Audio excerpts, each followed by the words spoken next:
बीते 28 मई यानी कि रविवार के दिन दिल्ली के शाहबाद डेरी इलाके में 16 साल की मासूम लड़की की जान ले ली गई। उस पर ताबड़तोड़ चाकू से वार किया गया, उसके सिर को पत्थर से कुचला गया, वो भी कई बार। और ये सब किया उसके सिरफिरे आशिक साहिल ने। वो पकड़ा गया बुलंदशहर से, उसे 2 दिन की पुलिस रिमांड पर भी भेज दिया गया है आज। लेकिन इस पूरे केस में 6 ऐसे किरदार हैं जिस पर पुलिस की नजरें हैं, जहां से कुछ अहम जानकारियां सामने आ सकती है कि ये मर्डर आखिरकार कैसे हुआ, इसके पीछे वजह क्या थी, सही वजह क्या थी, और इन सब की वजह से पुलिस भी इस वक्त जांच पड़ताल में जुट गई है। तो ये 6 किरदार कौन से, आपको ये बताते हैं। सबसे पहला साहिल, जो कि इस पूरे खून का मेन किरदार है, उसी ने ये कत्ल किया है और इस कत्ल के बाद वो फरार हो गया था, जिसके बाद पुलिस ने उसे पकड़ा है। इसके बाद दूसरा किरदार है साक्षी का एक्स बॉयफ्रेंड, जो कि सूत्रों के हिसाब से बताया जा रहा है कि साक्षी का एक एक्स बॉयफ्रेंड भी था, जिसकी वजह से ही साहिल और साक्षी में लड़ाई चल रही थी। तो प्रवीण ये एक दूसरा अहम किरदार है। तीसरे अहम किरदार की बात करें तो वो है साक्षी की दोस्त नीतू। नीतू ने मीडिया के सामने बयान भी दिया है और कई सारे खुलासे भी किए हैं। नीतू ने काफी कुछ बताया है। पढ़ने लिखने वाली लड़की है, ज्यादा बड़ी भी नहीं है, 15-16 साल की है। और एक तो किसी से मतलब नहीं रखती थी, ना लड़कों से ना किसी चीज से। अभी एक्चुअली तो कुछ थोड़ी सी प्रॉब्लम चल रही होगी, आपस में तो मैं हुई होगी घर में। तो वो अपनी फ्रेंड के घर पे रह रही थी 15 दिन से, वो नीतू के घर पे। अभी वो साथ में नीतू भी है, वो नीतू ही बता सकती है।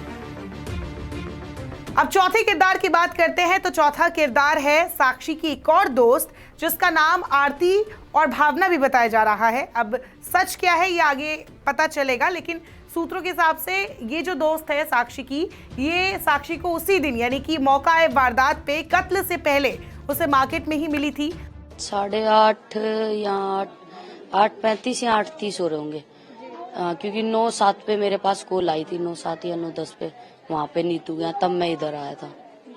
तो उसके बाद उसने कहा कि वो फ्रेश होने के लिए जा रही है। हाँ, उन्होंने बोला मेरे को शौचालय जाना है, तो मैंने कहा चलो नीतू क्या हो जाना, तो उन्होंने मना कर दिया। तो मैंने कहा चलो फिर तुम जाओ, मैं चला गया वहाँ। नीतू क्या स्कूटी ले गई। वो उससे मिलने जा रही है, आपको पता था? कुछ नहीं बताया था, झूठ बोल के गई थी हमसे कि शौचालय जा रही हूँ। पर आपको पता था? उसका फोन आया था, उन्होंने बुलाया था कि 2 मिनट के लिए मिल ले आके। तो साक्षी ने मना कर दिया कि नहीं मैं नहीं आऊंगी। तो उसने फिर बोला कोई नहीं 2 मिनट के लिए मिल ले, मैं कौन सा कुछ बोल रहा हूँ। तब वो गई थी मिलने। अच्छा, मिलने के लिए। अपने घर पर भी नहीं रह रही थी? घर पे उसको घूमने फिरने का शौक था, घर पे वो रुकती नहीं थी क्योंकि उसकी मम्मी उसे बाहर नहीं जाने देती थी। और इसके अलावा 5वां जो अहम किरदार है वो है साहिल का एक और दोस्त, जो कि उसे मौका वारदात से ठीक पहले मिला था और सीसीटीवी फुटेज में वो दोनों साथ भी नजर आए हैं, जब वो दोनों बात कर रहे हैं। और इसी के ठीक बाद साहिल साक्षी से मिलता है, उससे झगड़ता है और उस पर हमला करता है।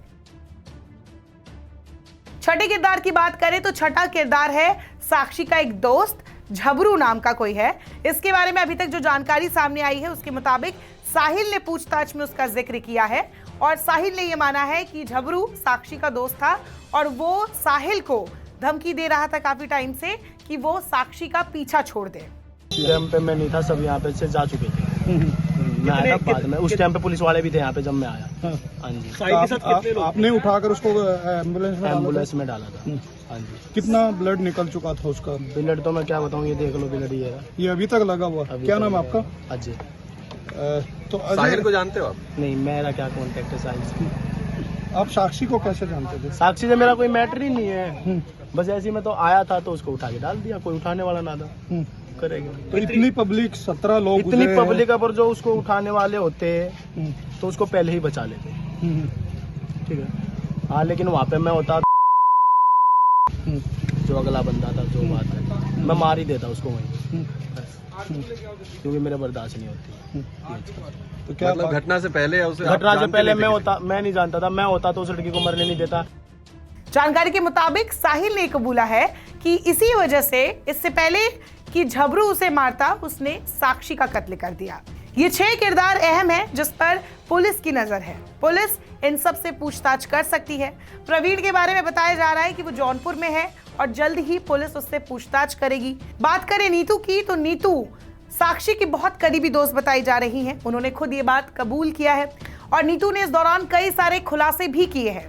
नीतू ने बताया कि वो काफी सालों से साक्षी की दोस्त है, लेकिन उसे साहिल के बारे में कुछ महीने पहले ही पता चला। उसके सामने वो साहिल से बात नहीं करती थी। उसके हाथ में एक दूसरे लड़के का टैटू भी है। ये सारी बातें नीतू ने बताई। दरअसल नीतू की बेटी की बर्थडे पार्टी थी जिसमें साक्षी आई थी और उसके बाद कुछ शॉपिंग करने वो लोग गए थे और उसी दौरान उसने नीतू को कहा था कि वो अपनी एक और दोस्त से मिलेगी और उसके बाद कुछ फ्रेशन अप होने के बाद वो वापस आएगी। हालांकि वो वापस नहीं आई और उसे सीधे खबर मिली कि साक्षी का खून हो गया है। हालांकि इस मामले में रोजाना नए खुलासे हो रहे हैं। कुछ दावों में ये भी कहा जा रहा है कि साहिल ने अपना नाम सनी बताया था, उसने अपनी पहचान छुपाई थी, उसने आपको हिंदू लड़का बताया था। हालांकि इन सब की अगर तफ्तीश की जाए तो अभी इन सब का कोई सबूत नहीं है। ये देखने वाली बात है कि पुलिस इसमें कौन सा नया खुलासा करती है। अभी अगर आप देखेंगे तो साहिल और साक्षी की इंस्टाग्राम प्रोफाइल को पुलिस खंगाल रही है और कुछ जरूरी जानकारियां जुटा रही है ताकि इस केस में कुछ नई बातें पता चले। नमस्कार, मैं हूं मानक गुप्ता। अगर आपको हमारा ये वीडियो पसंद आया हो तो इसे लाइक और शेयर जरूर करें और हाँ, हमें सब्सक्राइब और फॉलो करना ना भूलें ताकि आप देश और दुनिया की कोई खबर मिस ना करें। तो जुड़े रहिए हमारे साथ और देखते रहिए न्यूज़ 24।